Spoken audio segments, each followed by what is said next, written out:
Hello everyone, my name is Karl-Heinz Mobes. I'm trying to tell you something about JUnit Jupyter platform unit testing. I'm doing very basic stuff based on the time because we are really limited. We would like to make a real talk about that. We could take 2, 3, 4 hours or more, even more. Just about something about me. I'm working as a German freelancer, working with Java and all that fancy or not so fancy stuff. I'm always also a part of the Apache Maven PMC. I'm an Apache Software Foundation member, as you already heard by Christian. So we are working a little bit together on some parts of that. What I would like to do is show you some code. I don't want to make much slides here. I just wanted to show you some code.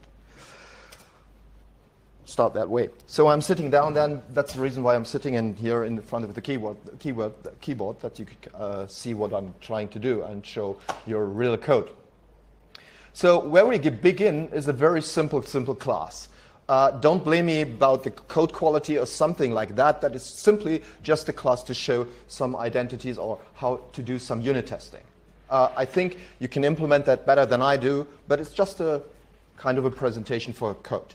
So we have a simple static members here, very simple thing. And we think about things like JUnit 4 to write our unit test. And I would like to show some differences between JUnit 4, for example, and maybe some information about test-ng in comparison to JUnit 5 platform, for example. So let us start with a very simple use case and write some unit tests here in a simple way based on JUnit 4. You see I have some examples here. We will start with this one here. Very simple things. We wrote a simple test class. Of course, we have to make it public, things like that. We have to name somehow the methods, of course. We need to write down the code. What I'm using here for assertion is not the basic, which is provided by JUnit 5 platform. I'm using here the SJ library, but we'll come to these details are coming later a little bit. Then you see some test code here, of course, and just writing some test methods here. All of them are, of course, annotated with the test annotation, like the usual case here is done in JUnit 4. What you see is that I have implemented with this some intention that I have a method which is called require greater than 0, where I have 2 implementations of, one for integers, one for longs. Okay, you can do that different, I know, but that was intentional here somehow. So you see the different things here, and one thing I have to do here in JUnit 4 is to name the methods in different and make them have a different name, because otherwise they clash simply. I'm really doing technically the same. You can see that very easily. If I do that way here, then you see one with the prefix int for the integer part and one without for the long part, of course. So if you really do that in JUnit 4, it comes a little bit clumsy over the time if you write somehow some kind of that tests. That's a little bit weird. Why do you need that? You can, of course, rename the methods in another way or whatever, but in the end it doesn't help because you're naming the methods based on an intention that they are overloaded the parameters, of course. So might be not the best case here. So let's go to how to use that, or how can you write that in JUnit 5 platform, for example. I started here with a little bit parts here, just make a before all and a before. I will come later to that. Just print out some information. It's not very useful at the moment, of course. I hope you will not blame me for that. It's just to show what is possible here. So the first part is to do that simple and translate to the JUnit 5 platform. And there are some capabilities which are also supported by JUnit 5 that are remarkable in this case. What you see here is the difference that all the public modifiers have been removed. It is only necessary to have a class in a package default or package private. I don't know what you prefer in that case. So I can remove the public from the class. I can remove the public from the methods as well. But in the end, the only change here in the end is to remove that and add the annotation of the JUnit platform, of course. That works perfectly. But at the end here, you are coming to the point, as I said, you have duplicated methods name and things like that. That looks a little bit strange. So there must be a solution for that, to do that in a better way, of course. And of course, nicely, the JUnit 5 platform supports exactly that you can do that and handle that in a correct way. It's much more easier to handle and to get better understanding tests. Let us take a look. What you can do is introduce so-called nested classes. That means you can make a separate class in your test class. You have to mark it with the nested annotation, and then you can name the class however you like. And indirectly, then you have a kind of categorization or a naming schema and drilled out down for your classes. And what you have, and if you take a look on the structure of that, then you see something like that. Then you have a real test class on the first level, on the root level, which is named here preconditioned class. And on the second level, you have require then 0 long. Maybe I should think about my naming. That could be better, of course. And another one require then 0 for integers, of course. So you have solved the problem that you need to rename the method names. I can exactly name them exactly the same. And I have exactly a reference between the different classes for integers, for longs, and so on. That's one of the nice things. I can also run them, of course, from your IDE, of course, as usual. That works for Intellij, that works for Eclipse, for NetBeans, and all that stuff as well. So as you see, you have a construction here is created in a tree based on the things you are executing. Which is also possible that I say, okay, I wanted to run only the test for the ints or for the longs, or just doing that as an example here, just running them here. I can limit that. Of course, you can run a single test. Of course, that's not a problem. But you see they have a categorization and a grouping of your tests, which is very good to have such easy separations of different tests. That makes it more easier.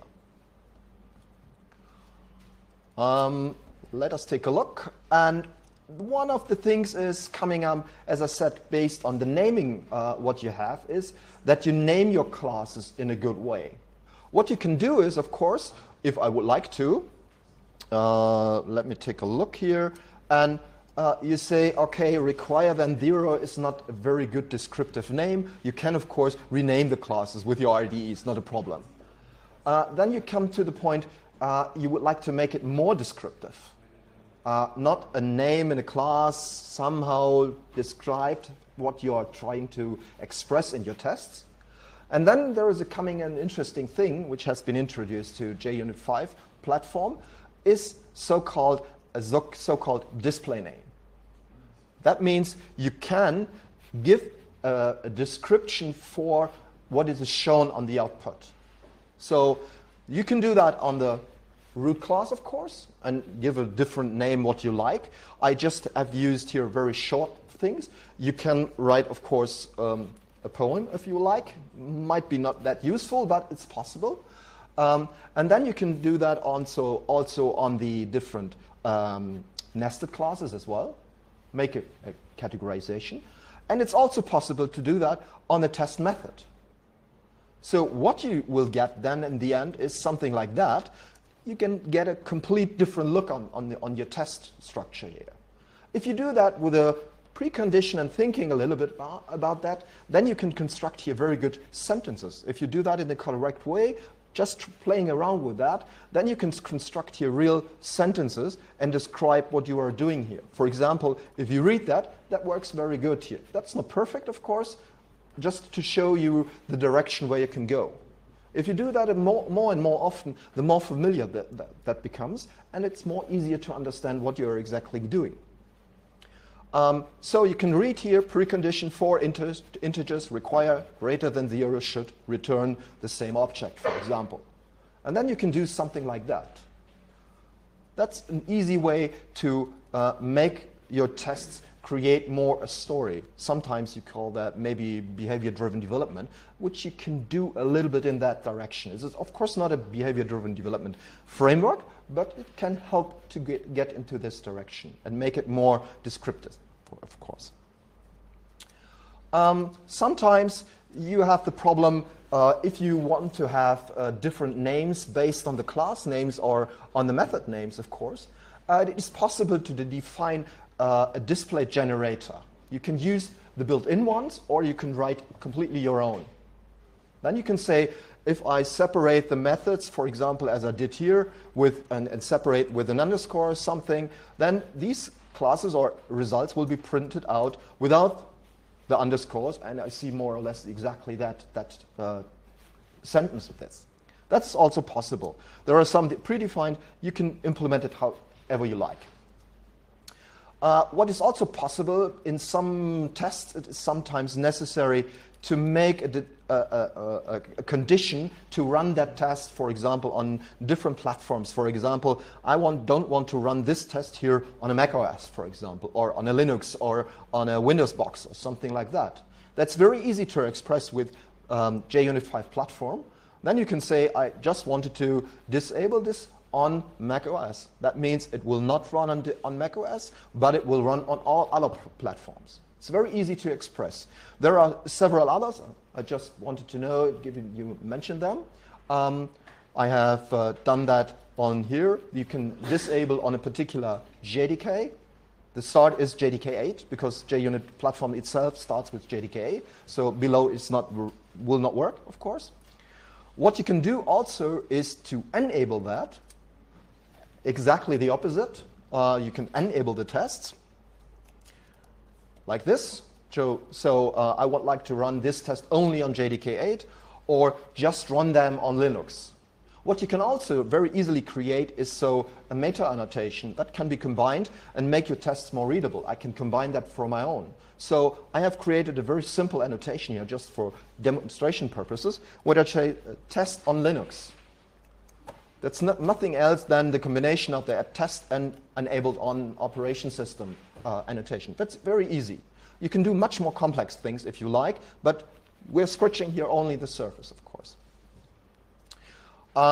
Things like before and things like that, as you've seen in the JUnit 4 part, you can do that, of course, as well. So it's not a problem to define them all. They have been named a little bit different. I think it's more clear now. Before all means really before all tests. Before each means really before each test. And after each, and so on.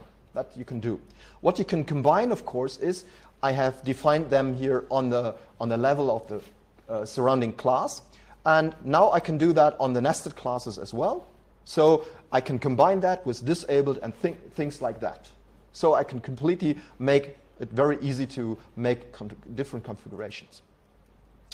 What is also possible to make an order, execution by order. There are some in JUnit 4 where you can define by the method order, alphabetic, things like that. In JUnit 5 platform, you have the opportunity to define the order by an order annotation or alphabetic sorting and things like that. Then you can define the order by yourself and combine them, of course. Just yeah. Or you can define, of course, if you would like to have a random order all the time, you can define that on your own if you like. Then this makes sure that everyone is running a different order of your test. That keeps your state from that. What is also possible to do some parameterized test. It's a little bit tricky, or it's more a different thing. You can define a method, your test method, given an argument, and define a so-called method sort. If it's not defined, it will automatically get the name as the name of the test method. You can define it explicitly, give a stream of arguments, which is put into the argument list, and run them all that. And it's easy to understand that, because if you do that, then you see all the solution of the arguments is also displayed. You can run, and it will jump to the right correct level. You can run that single test with exactly that parameter set. That's extremely helpful in particular. Let us take a look into parameterized test. Yes. Yeah, I know. It's very limited, I know. I've done that very, very small calculator test. You can do things like CSV sources. You can define a parameterized test where you need to add a supplemental dependency, which is called JUnit Jupyter param, if I correctly remember. Then you can define the string which is used to format your output of how it looks like in the output for the display, like this. So you see what I've defined here. If I would like to do that in a more different way, like this, then I can do that as well. If you would like to rerun that, then you see, of course, I can change that text. You have some placeholders here which exactly represent the parameters of your test and so on, and then you can create that and make that very descriptive. What you can do, which is very interesting, is you can test interfaces. An interface, since Java 8, can contain code, a default method, something like that. And I've written a very useless function, of course, just a default method, but you can test that very easily. You can just say on the test, just implement that interface, and I can just run that test and call that method. So you can call that very easily, and you can call static methods or default methods on an interface. It's very easy. Dynamic tests. I will go only to the surface here because it's very complex. Usually you write your test, implement that during the build time. You describe what you are exactly going through the steps. But with dynamic tests, it's possible to define what is really tested at runtime. So you can think about that. I have a large number of classes that have a marker interface. I would like to write some special test, for example, an equals method, something as an example. But I don't want to write 500 tests by hand or something. Okay, parameterized would work, but it's limited.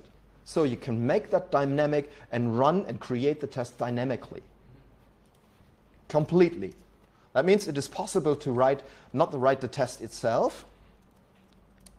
You can write what the test here is, and that will describe what the test does. It is in the end not limited. You can make a lambda function or completely call a method or whatever is possible. So you can do, to be honest, really fancy stuff. And it's very interesting to have power in that. What is also interesting to have called an extension. Everything in JUnit Jupyter is based on extension, more or less. Of their own, they are using their own. The extendable of JUnit 4 testng is very limited. There are some rules like that or something like that. There's a limited to before and after or something like that. But in JUnit 5, you have the opportunity to really do that in a very interesting stuff. I just skipped some code here. You have so many extension points that it's possible to extend write extensions to support you. And I have made a very, very simple one here, just a very simple one here, which is something like I would like to have a so-called timing extension. I simply stolen that from the documentation, which is a very simple example. I would like to see how long my tests are running. Just a very simple thing. You can do that with defining that here with extend with, something like that. Then you implement that class, that's of course not right. Go into that, and this is the whole extension. What you do is you have an interface, what you're calling, implement the extension point, and you can do what you want. There's internally a hash map which is supporting you to store parameters which it can be holding between different steps of your things. And then you can implement such things. That makes it very easy to implement things what you like to do. And just to see that here, I just click on that. Then you see took 62 milliseconds or something. You can imagine I have written things like with an end-to-end test and something like that. And that can be combined into your own annotation. It's very easy to do that. And then you can combine that and make your own annotation and write that and use that, which combines these different things here and makes it much more easier. And then you can simply replace your extend with here with timing, time. I need to write it the correct way. So I can do that, and I have run that. I can do that. It's a very easy thing. I've written in the meantime several extensions, which makes it very easy to do stuff, which is with JUnit 4 testng very complex and very hard to handle. Yeah, I know. Exactly. Just wanted to show a simple example, which is a little bit bigger. I've written an extension for Maven. Of course, I'm working as a Maven developer, and I would like to make my experience about integration test better. And that was a hard part, and I've written a JUnit Jupyter extension to handle that, and all the stuff which is in there, and I can express the test in my IDE and run them, and run stuff behind. I can start my Maven and make a local cache, and all that stuff is possible, and that makes it possible to handle things like that. Or Spring Boot Next does the same way. There is an extension. If you write Spring Boot test with JUnit Jupyter, it's nothing else than an extension. It's an extend with if you take a look into the annotation. So based on the time, that's it. I have some links here. We'll put it online. I can give you only a rough overview of the possibilities. We are not limited to that. I have just ignored many details because there are so many things. I hope you have some time to look at, and I can strongly recommend to do that because it makes testing really easier. Thanks.